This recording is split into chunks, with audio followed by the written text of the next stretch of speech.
Il faut se dire une chose, les amis. Le monde de la perfection, c'est au paradis. Ici, nous sommes sur terre et il y a de l'adversité. Je suis devant vous aujourd'hui parce que j'ai un rêve.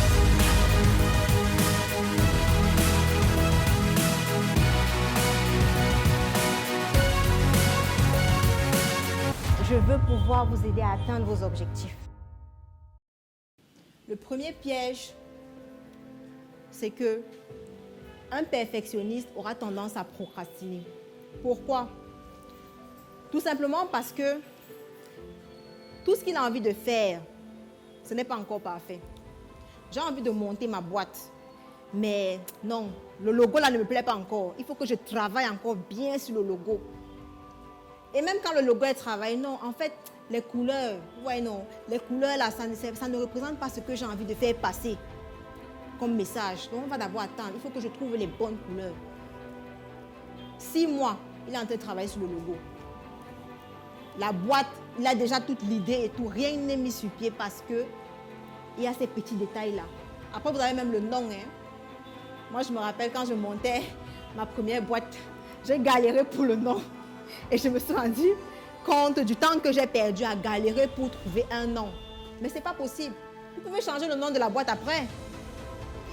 On va vous tuer si vous changez le nom de votre boîte ou bien si vous changez le logo. Mais ce sont des choses qui vous font perdre du temps tout simplement. Le perfectionniste veut toujours que tout soit nickel. Et du coup, il y a ça.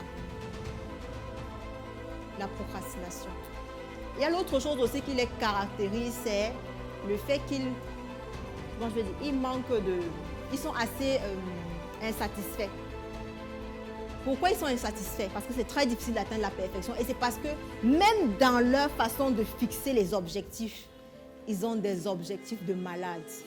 Je vous assure, des objectifs irréalistes, tout simplement. C'est vrai qu'il faut rêver grand, hein? Il faut être ambitieux. Comme je vous ai dit au début, moi-même, je suis une grande rêveuse. Mais le perfectionniste, c'est-à-dire, il va aller encore au-delà. Si, en réalité, il faut dire 100, lui va dire, moi je vise 1000. C'est comme ça le perfectionniste. Vous voyez un peu. Par exemple, cette conférence, j'avais tablé 50 personnes. Je m'étais dit, mon objectif, c'est 50 personnes pour cette conférence. J'aurais pu être folle et me dire, c'est 1000, hein, c'est 1000. Hein. On va faire sur 1000, vraiment. Et qu'est-ce qui allait se passer? Quand j'allais être devant vous, une cinquantaine de personnes, j'allais être déçue, tout simplement. J'allais me dire, mais je n'ai pas atteint mon objectif. J'allais être insatisfaite. Vous voyez ce que je veux dire? J'allais vraiment être insatisfaite. Il y aura des gens, mais je ne serai pas contente. Donc, tellement ces objectifs sont hauts qu'ils n'arrivent pas à les atteindre. Et ils ne voient même pas l'effort qu'il a fait. Ils ne voient pas ce qu'il a eu derrière. Non, il n'a pas atteint son objectif. Du coup, il est insatisfait. Il y a encore autre chose avec les perfectionnistes. C'est que très souvent, ils ont tendance à exiger beaucoup des autres, comme ils exigent beaucoup d'eux-mêmes. Ils exigent tellement des autres. Ils ont même du mal, dans une certaine mesure, ils ont du mal à déléguer ce qu'ils ont à faire. Vous allez vous retrouver avec un travail. Vous savez pertinemment que voilà mon objectif. Je veux faire telle chose dans tel domaine et j'ai besoin de personnes pour m'aider. Mais comme vous êtes perfectionniste, vous n'allez recruter personne. Que non, ils ne vont pas bien faire. Non, non, non, je vais tout faire seul. Parce que moi seul, je fais bien. Je fais bien les choses. Personne ne peut comprendre ma philosophie. Personne ne peut m'apporter quelque chose, me soutenir dans mon projet. Je vais tout faire seul. Tellement ils sont exigeants. Donc, ce que vous devez faire pour ceux qui sont perfectionnistes, je l'étais avant, maintenant je suis en route vers l'imperfection, tranquillement. Donc, ce que vous devez faire, c'est de lâcher prise. Vous ne pouvez pas avoir le contrôle sur tout. Le perfectionniste doit avoir le contrôle sur les gens, sur son environnement, sur le temps. Il veut tout diriger, c'est impossible. Vous n'avez pas le contrôle sur tout. Même si vous le vouliez, apprenez à lâcher prise. Autre chose, c'est de changer votre perception de l'échec, des erreurs. Parce que lorsqu'un perfectionniste fait une erreur, il a l'impression que c'est quelque chose d'insurmontable, d'immense. Alors que c'est juste une petite erreur. Vous devez pouvoir dépasser vos erreurs.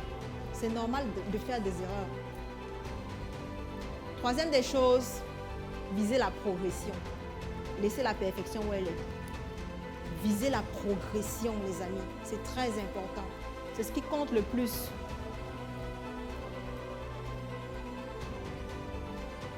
Il y a un principe que vous devez adopter également.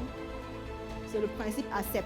Le principe ACEP, A-C-E-P, ici, c'est juste un principe pour dire que vous devez dans amélioration constante et permanente. C'est vers ça que vous devez aller.